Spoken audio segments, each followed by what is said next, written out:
हमारा लेना देना है एटमॉस्फेयर के साथ। किसके साथ?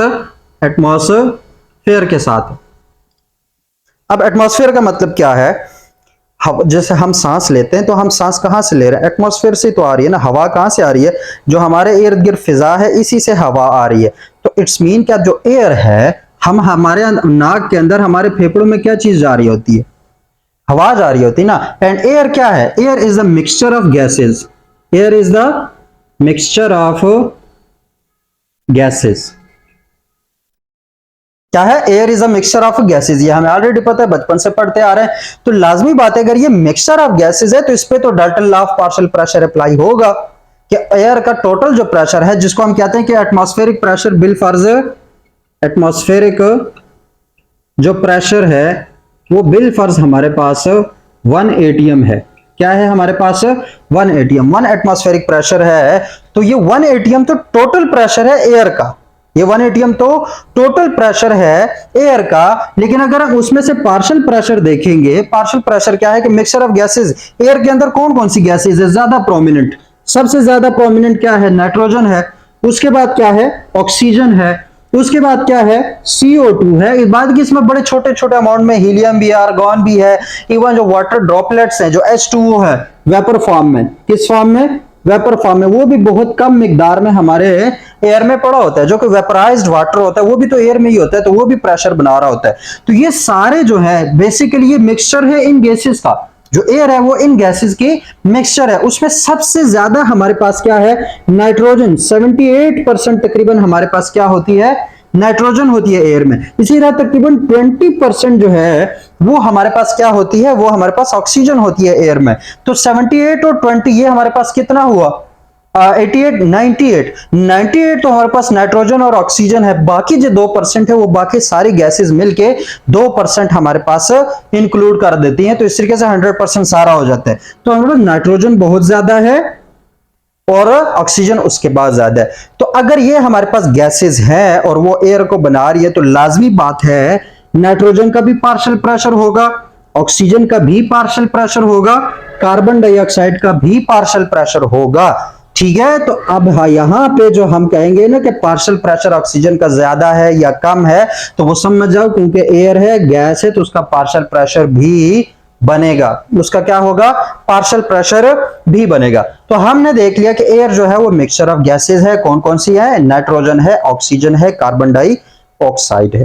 कार्बन डाइऑक्साइड है। अब इस चीज को यहीं पे रखो। एक चीज जो है वो हम और समझने जा रहे हैं और वो क्या है? प्रेशर का यूनिट। प्रेशर का यूनिट। अब ये भी फर्स्ट ईयर की केमिस्ट्री में सारी चीजें जो है वो डिस्कस हुई है। प्रेशर का यूनिट जो है वो अभी हमने देखना है। ठीक है। प्रेशर का यूनिट। ठीक है। अब देखो हम फॉर्मूले से पहले प्रेशर का यूनिट निकालते हैं। P = F/A होता है। ठीक है। फोर्स पर यूनिट एरिया हमारे पास क्या है? प्रेशर। तो यहां से यूनिट क्या निकलेगा? Pressure will be equal to, force क्या है हमारे पास? न्यूटन। फोर्स का यूनिट क्या होता है? न्यूटन। और एरिया का यूनिट क्या है? पर मीटर स्क्वायर। तो हमारे पास जो प्रेशर है उसका यूनिट क्या बनेगा? न्यूटन पर मीटर स्क्वायर। ऐसा ही है। प्रेशर का यूनिट क्या बनेगा? न्यूटन पर मीटर स्क्वायर। एक तो ये इसका यूनिट हो गया। और ये जो एक यूनिट है, इस प्रेशर का एक और यूनिट है जिसको बोलते हैं पास्कल। जिसको क्या बोलते हैं? पास्कल बोलते हैं। क्या बोलते हैं? पास्कल। ठीक हो गया। ये इसका SI यूनिट है। हमारा इससे कोई लेना देना नहीं है। हमारे लिए जो सबसे इंपॉर्टेंट है वो ये चीज है कि प्रेशर का एक और यूनिट होता है मिलीमीटर ऑफ मर्करी या मिलीमीटर ऑफ Hg। तो जहां पर भी पार्शियल प्रेशर या टोटल प्रेशर या इस तरह की चीजों की बातें आती हैं तो वहां पे हमें साथ में लिख दिया जाता है millimetre of Hg, millimetre of mercury. तो मिलीमीटर ऑफ मर्करी क्या है? जस्ट द प्रेशर का एक यूनिट है। जैसे हम बाजार जाते हैं और हमने 5 किलो आलू लेना है तो हम दुकानदार को कहते हैं कि 5 किलो आलू दे दें, तो वो तोल के हमें 5 किलो आलू दे देता है या सेब देता है, इस तरह की चीजें। तो किलो क्या है? किलो बेसिकली यूनिट है मेजरिंग का। क्या है कि 1 किलो दे दो, 2 किलो दे दो, 3 किलो दे दो। इसी तरीके से दूध वगैरह लेने जाते हैं तो कहते हैं 1 लीटर दूध दे दो, 2 लीटर दूध दे दो, 3 लीटर दूध दे दो। तो लीटर क्या है? वो यूनिट है उस चीज का। क्या है? हमारे पास मेजरिंग यूनिट है। इसी तरीके से जो प्रेशर है, प्रेशर का भी एक यूनिट होता है। तो मिलीमीटर ऑफ Hg जो है, मिलीमीटर ऑफ मर्करी, वो प्रेशर का एक यूनिट है। वो क्या है हमारे पास, प्रेशर का एक यूनिट है। और याद रखना एक और यूनिट है इसका प्रेशर का, जिसको बोलते हैं एटीएम। क्या बोलते हैं, एटीएम, एटमॉस्फेरिक प्रेशर। क्या है हमारे पास, एटमॉस्फेरिक प्रेशर। तो कुछ चीजें जो यहां पे मैं लिखने वाला हूं, ये इसको जहन में रखना कि एक एटीएम जो है, क्या है हमारे पास, एक जो एटमॉस्फेयर प्रेशर है 1, वो हमारे पास इक्वल होता है 101325 पास्कल्स के। किसके इक्वल होता है, एक एटीएम हमारे पास 101325 पास्कल्स के, या फिर 101.325 किलो पास्कल्स के। ठीक है, तो ये एक हमारे पास प्रेशर का यूनिट पास्कल हो गया एटीएम। इसकी इंटर कन्वर्जन के बारे में बता रहा हूं। एक और हमारे पास बात याद रखना कि एक एटीएम जो है वो इक्वल होता है 760 मिलीमीटर ऑफ एचजी। ठीक है, या फिर 760 टॉर। एक टॉर 1 मिलीमीटर ऑफ एचजी के बराबर होता है। तो ये जो टॉर है मिलीमीटर ऑफ एचजी है, पीएसआई है पाउंड पर स्क्वायर इंच वाला, इसी तरीके से जो मिलीमीटर ऑफ एचजी है एटीएम है, पास्कल्स हैं, ये सारे, या फिर न्यूटन पर मीटर स्क्वायर, ये सारे क्या है, प्रेशर की यूनिट्स हैं। जिसमें हमारे जो मेडिसिनल बायोलॉजी में, हमारे बायोलॉजी में ज्यादातर क्या यूज होता है, मिलीमीटर ऑफ एचजी। अब मिलीमीटर ऑफ एचजी का मतलब क्या है, मरकरी कैसे क्या लेने देना है, तो इसके लिए देखो सिंपल, हमारे पास एक, अगर हम बैरोमीटर लें, एक हमारे पास उसके अंदर मरकरी हो, जिससे तुम लोग बुखार वगैरह देते हो, इसी तरह की एक बैरोमीटर है। तो उसके अंदर क्या होती है, हमारे पास मरकरी होती है। क्या होती है, मरकरी, पारा जिसे बोलते हैं। तो वो मरकरी होती है, और वहां पे जिस ट्यूब के अंदर होती है उस पर स्केलिंग की होती है। क्या की गई होती है, स्केलिंग। 0 से लेकर कितने तक, 1000 तक कर लेते हैं मिलीमीटर, 0 से लेकर 1000 तक कर लेते हैं। तो अब 1 एटीएम का मतलब क्या है, बिल फर्ज इसको हम किसी पानी वगैरह में डाल देते हैं या किसी और चीज में, और वहां पे एक साइड से हम प्रेशर इंक्रीज करते हैं। क्या करते हैं, प्रेशर इंक्रीज करते हैं। तो बिल फर्ज मैं कहता हूं कि अगर मैं यहां पे प्रेशर 1 एटीएम अप्लाई करता हूं, क्या अप्लाई करता हूं, 1 एटीएम प्रेशर अप्लाई करता हूं, तो ये जो मरकरी है, ये मरकरी हमारे पास कितना ऊपर जाएगी, 760, कितना ऊपर जाएगी, 760 मिलीमीटर ऑफ एचजी। तो इसका मतलब क्या हुआ कि अगर एक एटीएम प्रेशर अप्लाई होता है तो वहां से मरकरी जो है वो 760 मिलीमीटर ऑफ एचजी, मतलब इतना ऊपर जा सकती है। अगर 2 एटीएम तो उसके डबल वगैरह है, तो इस सारे चीज सीन का है। तो यहां पे ये जो 760 है, जो मिलीमीटर ऑफ एचजी है, उसको समझना जरूरी है कि मिलीमीटर ऑफ एचजी का मतलब क्या है। मिलीमीटर ऑफ एचजी का मतलब यही है कि अगर इतना प्रेशर अप्लाई करेंगे तो मरकरी इतना ऊपर जाएगी। ठीक है, उस ट्यूब में मरकरी कितना क्या जाएगी, इतना ऊपर जाएगी। तो यहां से मिलीमीटर ऑफ एचजी है। तो ये हमने तो देख लिया कि जो हमारे पास प्रेशर के यूनिट है उसमें एक हमारे पास मिलीमीटर ऑफ एचजी का मतलब क्या है, या मरकरी का मतलब क्या है। तो ये चीज तो हो गई, यूनिट भी हमें पता चल गया है। अब वहीं पे आते हैं दोबारा एयर मिक्सचर पे। किस पे आते हैं, एयर मिक्सचर पे। तो हमारे पास एयर मिक्सचर, बिल फर्ज में एयर है, एयर हमारे पास क्या है, वो मिक्सचर ऑफ क्या है, मिक्सचर ऑफ होगा nitrogen plus mixture of oxygen plus mixture of CO2 plus बाकी सारी चीजें। ठीक है, वो बाकी बहुत माइन्यूट लेवल पे होती हैं। तो हमारे पास एयर जो है, अगर वो इनका मिक्सचर है और ये गैसेस है, तो टोटल जो प्रेशर होगा वो एयर का प्रेशर होगा। मतलब मिक्सचर ऑफ गैसेस में टोटल प्रेशर एयर का प्रेशर है, उसको मैं टोटल प्रेशर ही बनाता हूं, एयर का जो टोटल प्रेशर है। अब वो मुझे बताओ किसके इक्वल होगा, partial pressure of nitrogen, partial pressure of nitrogen plus partial pressure of oxygen, ठीक है, plus partial pressure of carbon dioxide plus partial pressure of H2O plus partial pressure of HE, वो सारी चीजें। ठीक है, वो पार्शियल प्रेशर। तो यहां पे क्या अप्लाई हुआ, Dalton law of partial pressure के मतलब इसका पार्शियल प्रेशर, इसका पार्शियल प्रेशर, इसका पार्शियल प्रेशर, इन सब का पार्शियल प्रेशर अगर हम सम करें तो हमारे पास आ जाता है टोटल पार्शियल प्रेशर। क्या आ जाता है, टोटल पार्शियल प्रेशर। अब एक फैक्ट बताता हूं कि जो हम नॉर्मल हालात में जो बाहर एटमॉस्फेयर का प्रेशर होता है वो हमेशा होता है 1 एटीएम। तो टोटल प्रेशर हमारे पास कितना हुआ, 1 एटीएम। बाहर जो आम अभी हम बातें वगैरह करें तो बाहर जो इन्वायरमेंट का जो प्रेशर है, जो एटमॉस्फेरिक प्रेशर है, वो 1 एटीएम है। वो क्या है मेरे पास, 1 एटीएम है, या फिर वो 760 मिलीमीटर ऑफ एचजी है। 760 मिलीमीटर ऑफ Hg है। तो इसका मतलब क्या हुआ कि हमारे पास जो बाहर अभी प्रेशर है वो 760 मिलीमीटर ऑफ Hg है। जो टोटल हमारे पास प्रेशर है वो 760 मिलीमीटर ऑफ Hg है। और वो सारा किसके इक्वल होगा? वो पार्शियल प्रेशर नाइट्रोजन का कितना है उसके इक्वल होगा। हम कैलकुलेशंस में नहीं जा रहे हैं, लेकिन इतना पता होना चाहिए कि हमारे पास तकरीबन 595 हमारे पास मिलीमीटर ऑफ Hg है। वो पार्शियल प्रेशर है नाइट्रोजन का। किसका है? नाइट्रोजन का जो पार्शियल प्रेशर है वो तकरीबन कितना है? 595 मिलीमीटर ऑफ Hg। ठीक हो गया। इसी तरह जो ऑक्सीजन का पार्शियल प्रेशर है नॉर्मल हालात में बाहर एटमॉस्फेयर में वो होता है तकरीबन 159 मिलीमीटर ऑफ Hg। तो पार्शियल प्रेशर ऑफ ऑक्सीजन कितना हुआ? 159 मिलीमीटर ऑफ Hg। बाकियों को मैं एक्स गर्दान लेता हूं, ठीक है, कि ये हमारे पास अभी खुद ब खुद ही निकल आएगा। इनमें ये जितने सारे सम करेंगे वो 760 के बराबर आएगा। कैसे? 595 किसका था? नाइट्रोजन का। 159 ऑक्सीजन का था। इन दोनों के सम अप कर लेता हूं तो हमारे पास क्या है कि 5 और 5 10 और 4 14 असल 1 और 10 और 5 15 असल 1 और ये हो गया 754। क्या हो गया? 754। और 754 भी नहीं याद रखना, ये तकरीबन 597 के करीब होगा। क्या होगा?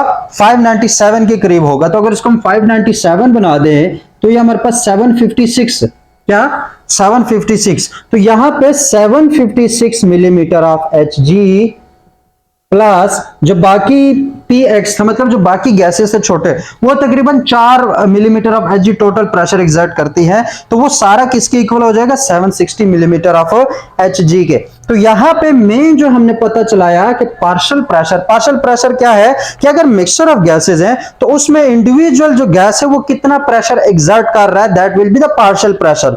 तो पार्शियल प्रेशर जो सराउंडिंग में, जो एनवायरमेंट में है ऑक्सीजन का, वो कितना है? 159 मिलीमीटर ऑफ Hg, या इसको हम अपनी आसानी के लिए 160 मिलीमीटर ऑफ Hg कहेंगे। क्या कहेंगे?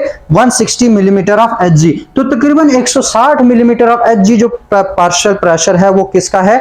ऑक्सीजन का है बाहर एनवायरनमेंट में। ठीक है, अब यही ऑक्सीजन जब अंदर आती है, ठीक है, जब अंदर हमारे जो लंग्स हैं या तो उस लंग्स पे जो पार्शियल प्रेशर ऑक्सीजन का हो जाता है वो तकरीबन 103 104 के आसपास होता है। मतलब 100 मिलीमीटर इसको लोग कंसीडर करते हैं, लेकिन एक्चुअली वो 103 104 के आसपास होते हैं। इवन जितना ये पार्शियल प्रेशर कम होता चला जाता है, जितनी ऑक्सीजन कम होती चली जाती है उतनी उसका पार्शियल प्रेशर भी कम होता चला जाता है।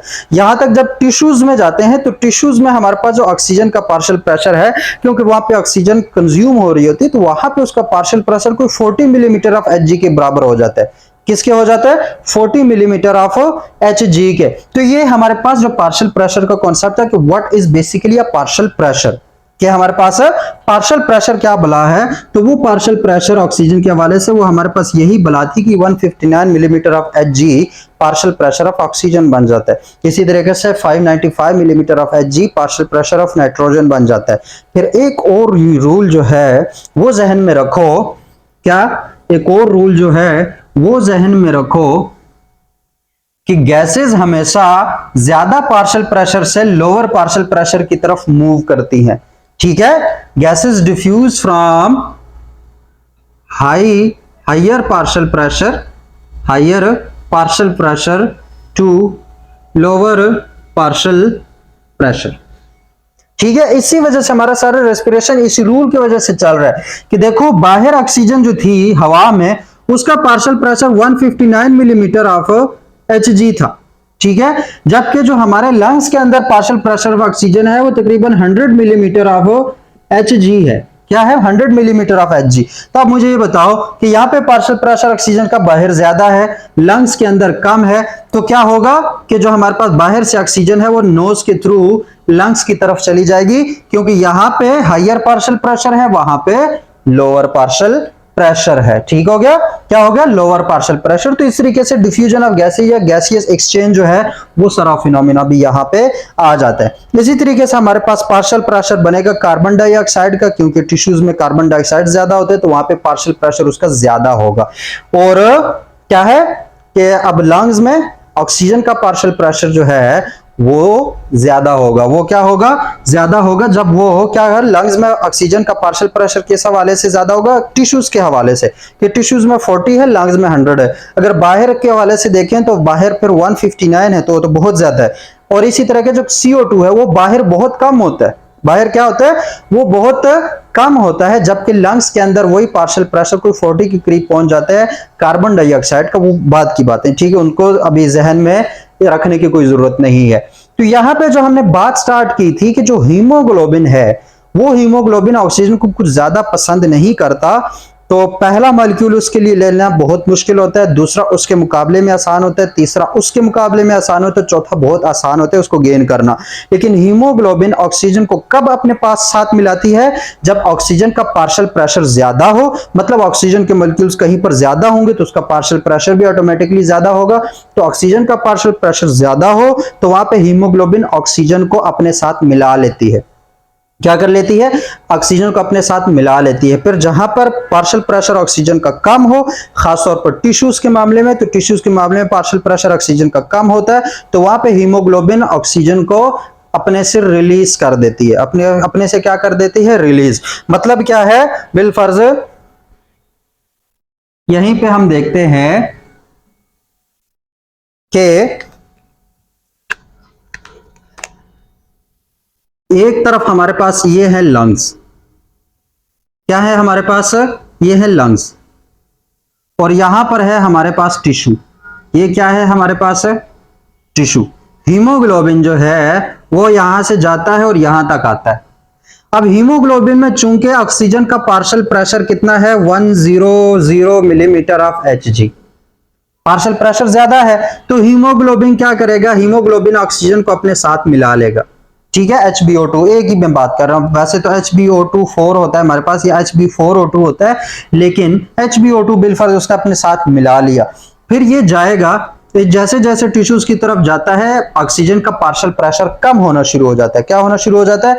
कम होना शुरू हो जाता है। इवन जब टिश्यूज के पास पहुंचे तो टिश्यूज के अंदर ऑक्सीजन का पार्शियल प्रेशर होता है 40 मिलीमीटर ऑफ Hg। तो जैसे जैसे पार्शियल प्रेशर कम होता चला जाएगा, HBO जो है वो हमारे पास HbO2 वो ऑक्सीजन रिलीज करेगा। तो पार्शियल प्रेशर ज्यादा, ऑक्सीजन बाइंड हो गया, पार्शियल प्रेशर कम, ऑक्सीजन रिलीज हो गया। ऑक्सीजन क्या हो गया?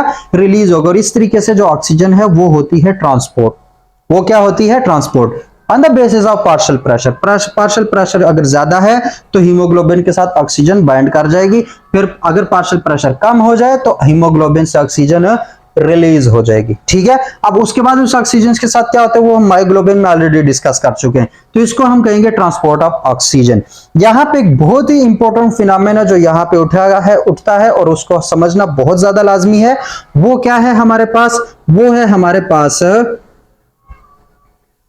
Oxygen carrying capacity of blood. अब ये एक फिनोमेना है, काफी इंपॉर्टेंट है। नेक्स्ट लेक्चर में हम इसी पे बात करेंगे। यहां पे अभी के लिए इतना देखो कि ये जो ऑक्सीजन लंग्स के अंदर है वो हमारे पास इस HBO के साथ बाउंड होता है। क्या होता है? बाउंड होता है। तो the ability of oxygen to bind with haemoglobin, the ability, इसको मैं लिख लेता हूं, the ability of oxygen to bind with hemoglobin is called oxygen carrying capacity of blood. The ability of oxygen to bind with hemoglobin is called oxygen carrying capacity of blood. और वो कब होती है? हाई जो O2 कब ज्यादा bind करता है? जब पार्शियल प्रेशर ऑफ ऑक्सीजन ज्यादा हो। लूज कब होता है? जब पार्शियल प्रेशर ऑफ ऑक्सीजन कम हो जाए। तो इस कैपेसिटी पे, और एक वो है हमारे पास डिसोसिएशन कर्व। वो बुक का पार्ट नहीं है लेकिन बुक से रिलेटेड, मतलब कुछ बातें जो डिसोसिएशन कर्व से रिलेटेड हैं वो बुक में डिस्कस हुई पड़ी हैं, तो उनको, और आखिरी जो इंशाल्लाह कल लेक्चर होगा जिसमें ट्रांसपोर्ट ऑफ गैसेस के हवाले से बाकी कॉन्सेप्ट्स रह गए, वो हम इंशाल्लाह ट्रांसपोर्ट ऑफ ऑक्सीजन पार्ट 2 में डिस्कस करेंगे। तो होप सो कि आज जो पार्शियल प्रेशर था वो समझ आ गया, और उससे रिलेटेड हमने ये जो कॉन्सेप्ट स्टार्ट किया जिसको इंशाल्लाह हम अगले लेक्चर में जाके एंड करने वाले हैं वो समझ आ गया होगा। तो मिलते हैं इंशाल्लाह एक और लेक्चर में एक और टॉपिक के साथ। तब तक के लिए अपना ख्याल रखना और मुझे दुआओं में याद रखना। अल्लाह हाफिज।